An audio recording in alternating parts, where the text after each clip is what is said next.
The Rotary Club of Central Porto, Spain, for the past 20 years has been invested in youth development and has been holding annually conferences to ensure that our youth lead the nation. Joining us this morning to talk about the Model UN is Chair of the Model UN, Laura Control-Thomas, and Kafia Shah, MUN trainer. Good morning, ladies, and welcome to the show. Thanks for having us. Thank you so much. It's such a pleasure. It is a pleasure to have both of you on the show this morning and to talk about this event that took place on the 20th of October, which definitely is changing lives. Laura, can we start with you? Just give us a little history of the Rotary Club and the investment in youth when it comes to these events. So Rotary International is the world's largest and one of the oldest service organizations. We have more than 1 million members around the world. And in Trinidad and Tobago, there are about 20 Rotary clubs. My club, the Rotary Club of Central Porto, Spain, like many Rotary clubs, spends a lot of our time thinking about the future of our country, our world, trying to build a more peaceful world, trying to find ways to resolve conflict. And as part of that, we have to invest in our young people. They are, as we know, the cliche, they are our future. They are the future leaders of our country and our world. So the Model UN came out of really two things that we wanted to bring to young people in Trinidad and Tobago. One was the opportunity to have a look at the UN, how it works, how global leaders work towards resolving issues. I mean, we're all, of course, watching what's happening at the UN this week with the Israel-Palestine conflict, seeing the UN in action. So we give them the opportunity to understand the role of the UN towards they themselves being more globally minded as young people. And secondly, in the process of the training and as we've built the program over the years, giving young people the tools to resolve conflict without violence, to understand the role of diplomacy, to be able to see issues from another person's point of view.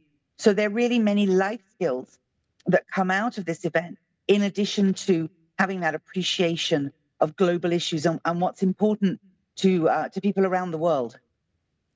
Definitely. Now, you mentioned the training in particular, so we're going to bring Kafia into the conversation this morning. Kafia, share with us, there are 7 weeks of training. What takes place in these 7 weeks? So within those 7 weeks, our students, or as I should say, our delegations, they learn about research skills from the get-go when they're given their country, or even prior to that. They understand and they begin to learn the language. They begin to learn the ways in which we need to be communicating out there in a diplomatic setting. So when they leave Model UN, they don't just leave with this experience. They leave as a changed individual, a changed young person who can navigate themselves throughout the world. You know, we teach them about research writing, research skills, so that way when they go out into secondary school, go back home, and they go into university, they are already able and one step ahead of the competition, and they know how to, you know, bring their A game. This year in particular, which is something I really appreciated, Rotary had sessions on mental well-being.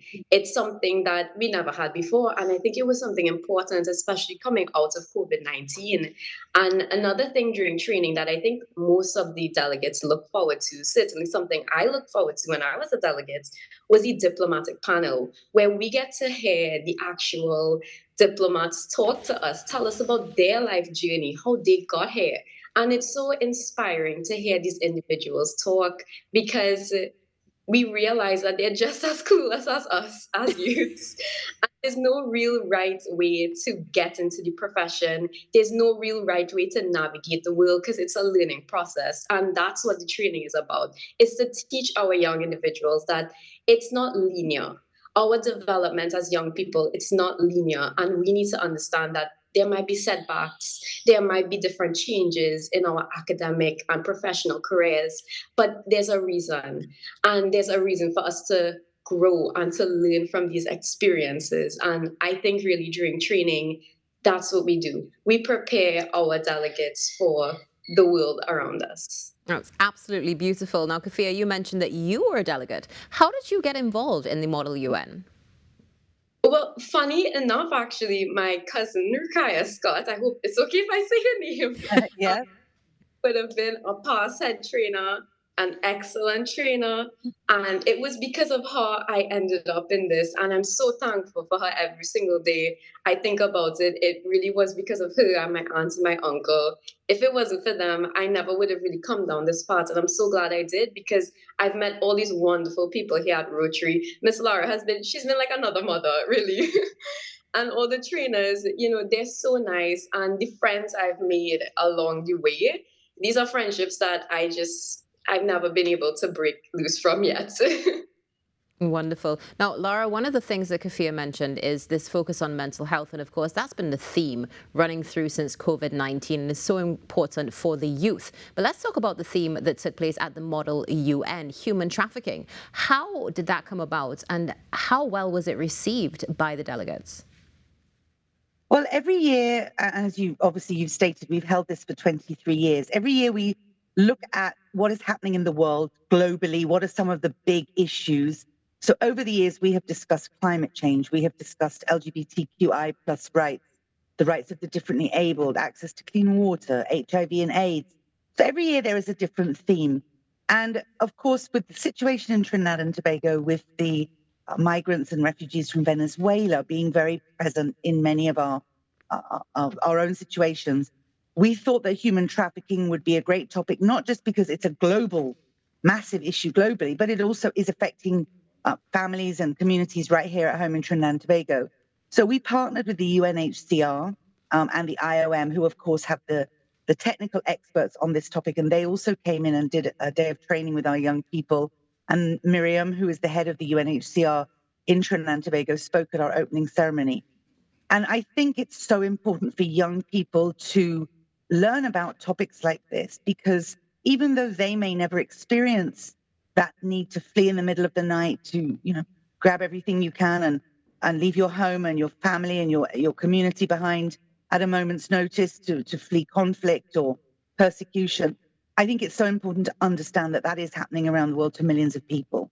And of course, the conflicts that we're seeing now in the Middle East, in Ukraine, in parts of Africa, it's getting worse and worse. This movement of people, people being persecuted, fleeing conflict and so on. And so we really felt that human trafficking was such an important topic for young people, because it does affect young people so critically. And as a part of the training, and because of our partnership with the UNHCR, we actually had 6 Venezuelan young people participate as delegates, and they were exceptional. And they got the experience at themselves as refugees, as migrants here in Trinidad and Tobago, to connect with young people from Trinidad and Tobago, to make friends, to build bonds, to build relationships with young people from all over our country. And I think that's so powerful for them to be amongst the Trinis. And we did have a few Grenadians as well, and of course Tobago. But that's also how we can help to break down, this stigma that we have about Venezuelans and calling everybody Spanish and Venice and all of this sort of thing. We have to understand that they're human beings, they're families, they're young people, and that, this isn't, for most of them, this was not a choice that, they planned and booked their holiday and got their passports and, packed their swimsuit and off they went. These are people literally fleeing for their lives in many cases. So we really felt that this was an important topic. But next year we may do something completely different. So every year we are to a certain extent guided by our sponsors. This is an expensive event to put on. We have to feed 100 children for 8 weeks. That does require money. So we are guided by our corporate sponsors, but we work very closely with the UN and the embassies here in Trinidad, and they've been amazing. From climate change to women's rights to across the board, the UN system is always really supportive. And of course, one of our goals is that some of our young people actually look towards careers in the UN, in the diplomatic corps, in international service. So, and also join Rotaract and Interact. So we have a number of outcomes that we look for as a result of this program. Now, as you mentioned, outcomes, Lara, what about the alumni? What happens afterwards? Do you see them going to the UN? I mean, we have Kafia here with us this morning, so we know that definitely there is that investment and that return to home or family. But what else do you see the alumni doing? What is the engagement like? So it's been phenomenal. I mean, obviously not everybody will follow the path, but for example, Jewel Ali, who is the head of the IOM here in Trinidad, she's a former MUN alumni. We have a young man who is now working for the UNHCR. He's actually in Lebanon through the UNHCR here system in Trinidad. A couple of our delegates have gone on to work in diplomatic embassies. One was in Venezuela, one was in Toronto. We have a number of our delegates who have gone on to international careers in hospitality. Omar Mohammed, who is the head of the Cropper Foundation here in Trinidad, who is very committed to, of course, climate justice. He's a former MUN delegate.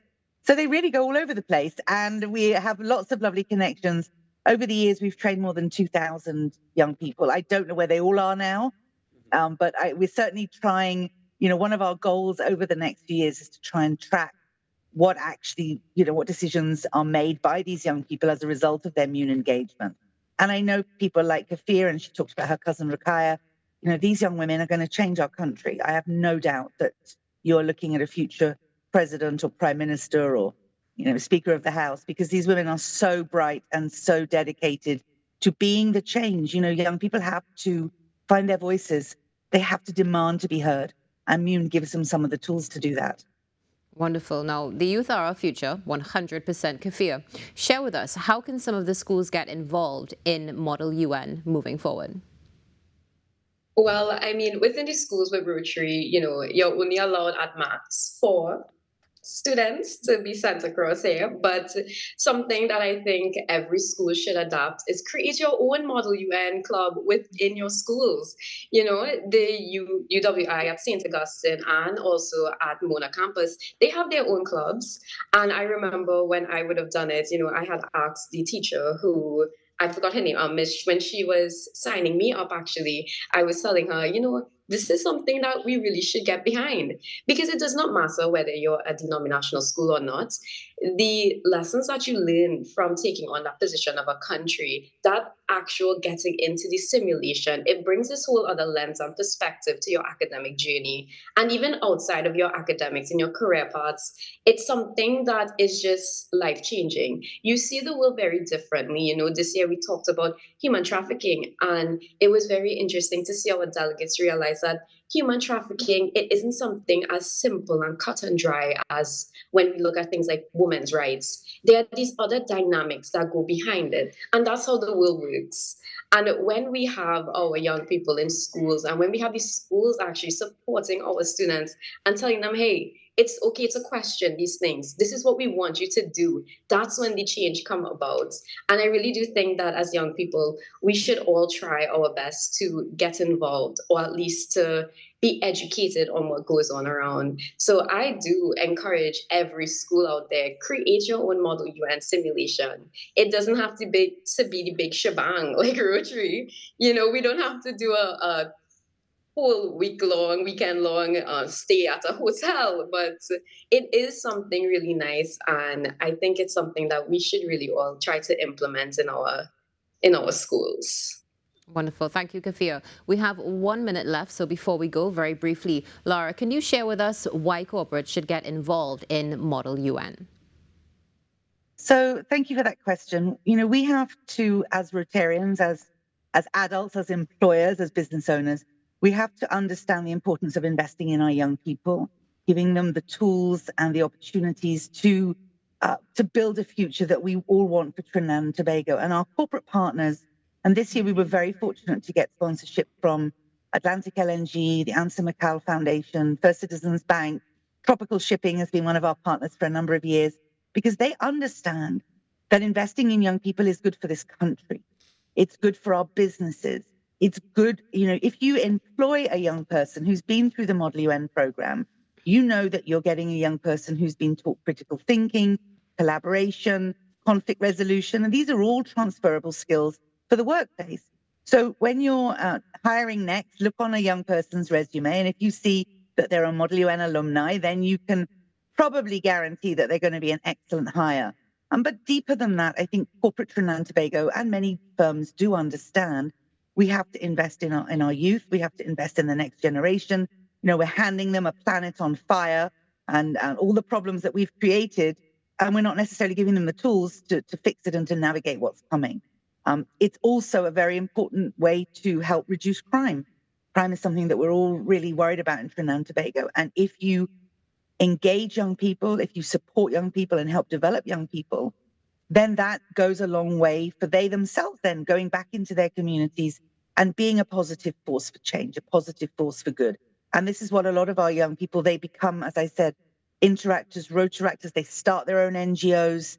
I have seen Model UN alumni go on to great things, and they become peacemakers. And that's what we need in our country. So if you care about the future of Trinidad and Tobago, you have to care about the future of our young people. And that's why you should invest in the Model UN. And my number is 678-2181. If anybody'd like to write me a check for next year, we'll start planning very soon. Wonderful. Lara, thank you very much. Kafia, thank you very much for joining us this morning on Now. Looking forward to the future. Thank you. Thank you. The Model UN right here on the Now Morning Show. Stay tuned. The U.S. Embassy is up next with their college fair.